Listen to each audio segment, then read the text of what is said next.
Hey guys, welcome back. अगर आप भी फ्यूचर ट्रेडिंग करते हैं तो आपके लिए फंडिंग फीस के कंसेप्ट को जानना बहुत ज़रूरी है।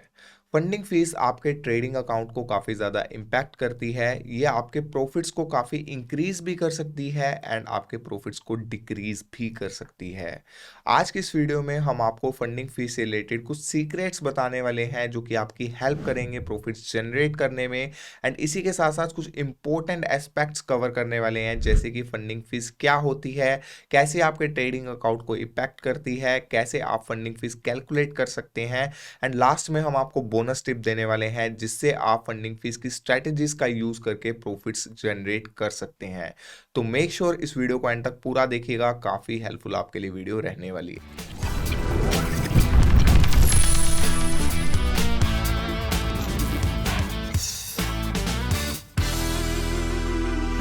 दो टाइप के फ्यूचर कॉन्ट्रैक्ट्स होते हैं, one is traditional contract and the other one is perpetual contract.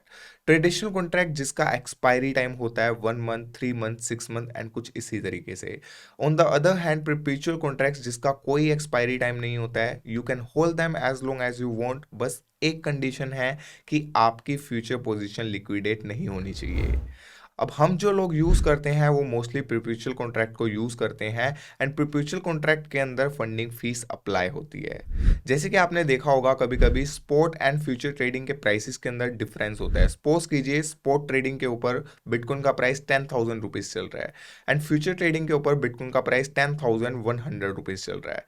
तो इस केस में यहाँ पे फंडिंग फीस अप्लाई होती है इन दोनों के डिफरेंस को मिनिमाइज करने के लिए। दो टाइप की फंडिंग फीस होती है, positive funding fees and negative funding fees.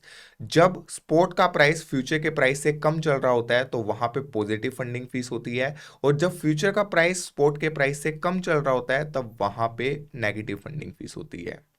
अब मैं आपको ये एग्जाम्पल के साथ समझाता हूँ ताकि आपको ये अच्छे से समझ में आए और आप इसका बेनिफिट भी उठा सकें। सपोज कीजिए फंडिंग फीस जो है वो पॉजिटिव चल रही है।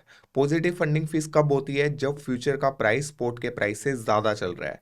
अब फंडिंग फीस पॉजिटिव क्यों हुई? पॉजिटिव के अंदर क्या होगा कि पॉजिटिव के अंदर जो लॉन्ग पोजीशन ओपन करने वाले हैं वो शॉर्ट वालों को पे करेंगे। क्यों करेंगे? क्योंकि स्पॉट का प्राइस जो है वो 10,000 रुपीज़ चल रहा है, फ्यूचर का प्राइस 10,100 रुपीज़ चल रहा है, और मैंने आपको बताया था कि दोनों का जो डिफरेंस है उसको खत्म करने के लिए फंडिंग फीस का एप्लीकेबल होता है।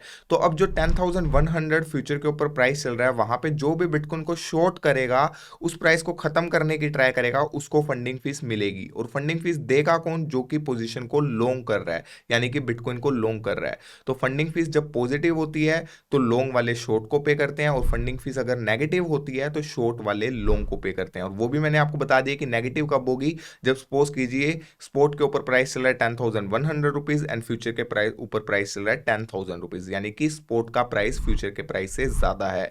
अब लोगों के बीच में सबसे बड़ी मिसकंसेप्शन ये है कि जो ये फंडिंग फीस है ये हम एक्सचेंज को पे करते हैं या वहां पे कोई ब्रोकर है। नहीं, ऐसा कुछ भी नहीं है। एक्सचेंज को फंडिंग फीस नहीं मिलती है, ये पीयर टू पीयर है। सपोज कीजिए आपने लॉन्ग पोजीशन ओपन की, मैंने शॉर्ट पोजीशन ओपन की। अब यहाँ पे फंडिंग फीस पॉजिटिव चल रही है, पॉजिटिव चल रही है तो आपने लॉन्ग ओपन किया तो आप मुझे पे करोगे क्योंकि मैंने शॉर्ट ओपन की हुई है। इसमें एक्सचेंज का कोई लेना देना नहीं है। एक्सचेंज की फिक्स फीस होती है, वो अलग है। लेकिन जो फंडिंग फीस है वो सिर्फ पीयर टू पीयर होती है, यानी कि आपके और मेरे बीच में होगी। अब यहाँ पे क्वेश्चन आता है कि फंडिंग फीस कैलकुलेट कैसे की जाती है।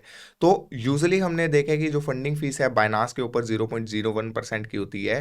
तो अब इस केस के अंदर सपोज कीजिए आपने $500 की पोजीशन यहाँ पे ओपन की, 10x की आपने लेवरेज ली, यानी कि आपकी टोटल पोजीशन जो है वो $5,000 की हो गई है।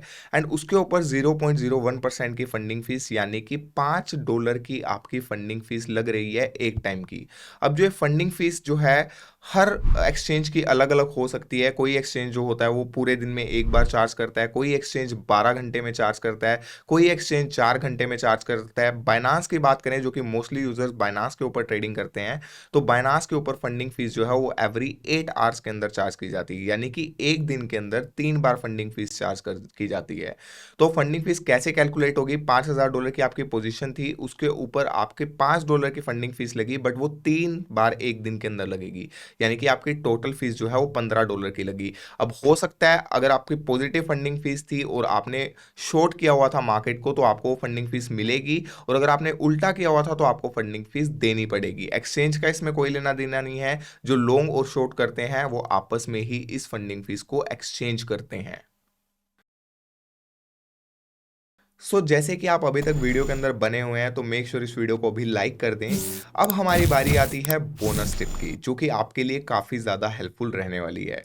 अगर आपको नहीं पता है तो बायनांस के ऊपर या किसी भी एक्सचेंज के ऊपर जो फंडिंग फीस है उसकी टाइमिंग होती है। बायनांस की बात करूं तो मैं 3 बार एक दिन के अंदर फंडिंग फीस लगती है, और इसकी टाइमिंग होती है 1:30 इन द आफ्टरनून, रात को 9:30 बजे, एंड सुबह अर्ली मॉर्निंग 5:30 बजे।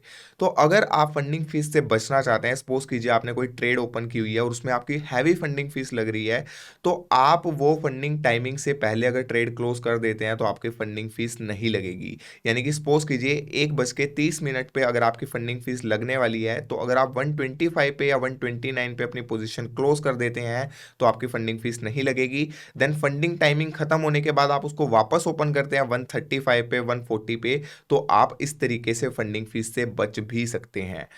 और उससे भी बड़ी एक बोनस टिप मैं आपको देना चाहता हूं। आप कभी भी नोटिस करना, अगर फंडिंग फीस ज्यादा चल रही है और अगर वो पॉजिटिव है, तो वो कॉइन हमेशा बेरिश होगा, यानी कि वो कॉइन के ज्यादा चांसेस है वो डाउन जाएगा। और अगर फंडिंग फीस ज्यादा है और अगर वो नेगेटिव चल रही है, तो उस कॉइन के काफी ज्यादा चांसेस होंगे कि वो पंप होगा। ऐसा क्यों होता है? अगर फंडिंग फीस नेगेटिव चल रही है, वो नेगेटिव क्यों चल रही है? क्योंकि स्पॉट ट्रेडिंग का प्राइस फ्यूचर ट्रेडिंग के प्राइस से ज्यादा चल रहा है। तो कैसे ना कैसे करके एक सिचुएशन आएगी जहां पे लोग फ्यूचर ट्रेडिंग पे भी उस प्राइस को पुश करेंगे एंड वहां पे उसको इक्वल लाने की कोशिश करेंगे। तो वहां पे चांसेस होते हैं कि अगर नेगेटिव फंडिंग है तो वहां पे वो कोइन पंप होगा। 80% ऑफ द केसेस में ऐसा ही होता है। ऐसा नहीं होगा कि 100% आपको ऐसा ही देखने को मिले, बट 80 to 85% केसेस में मैंने देखा है कि अगर फंडिंग फीस 0.1% या उससे ज्यादा है, तो वो कोइन के ऊपर काफी ज्यादा इंपैक्ट भी डालती है, और इस स्ट्रेटेजी का आप यूज करके काफी बड़ा प्रॉफिट भी जनरेट कर सकते हैं। बाकी हम आपके लिए एक डिटेल्ड वीडियो भी लेके आएंगे फंडिंग फीस से रिलेटेड, जहां पे आप फंडिंग फीस की स्ट्रेटेजीज का यूज करके फिक्स इनकम जनरेट कर सकते हैं विदाउट एनी रिस्क। वो भी हम आपके लिए जल्दी लेके आएंगे। और अगर ये वीडियो आपके लिए हेल्पफुल रही होगा तो इस वीडियो को लाइक करके नीचे कमेंट बॉक्स में आप पूछ सकते हैं अगर आपकी कोई भी क्वायरी हो। आपको इतनी डिटेल्ड वीडियो फंडिंग फीस के ऊपर नहीं मिलेगी, क्योंकि लोगों को यूजली ये कंसेप्ट समझ में ही नहीं आता है, और समझ में आता है तो वो उसको सही से यूज नहीं कर पाते हैं। तो मेक श्योर इस वीडियो को अपने फ्रेंड्स के साथ भी शेयर कीजिए। एंड आप अगर हमारे चैनल पे न्यू है तो हमारे चैनल को सब्सक्राइब कर सकते हैं, ताकि आने वाली लेटेस्ट वीडियो जो कि काफ़ी इंफॉर्मेटिव रहने वाली है वो भी आप टाइम से देख पाएं। हम मिलते हैं आपसे नेक्स्ट वीडियो के अंदर।